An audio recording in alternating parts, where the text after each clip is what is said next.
Been chipping away at this Corvette for a couple days now. Finally got a lot of the crank position sensor issues resolved and also fixed the popping and backfiring sound coming out of the exhaust as discussed in previous videos. This morning I tried to make a full throttle pull on the dyno. Of course I didn't record it, but here is what I have in the log that I noticed. We look at the red line up there at the top.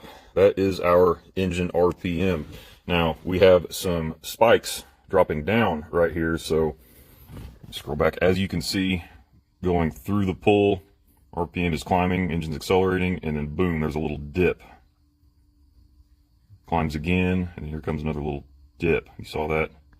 Just try to get right on that.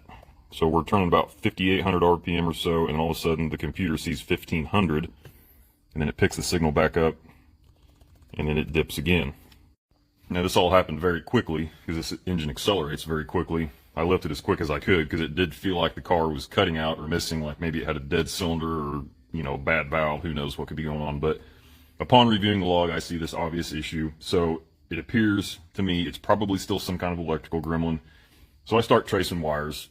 Car has this cheap little no-name wideband installed that doesn't even work. So I pull the dash out, follow the wires down, and it looks like it's pulling power off of the Scotch lock connection right here on this main harness that I do believe goes to the gauge cluster.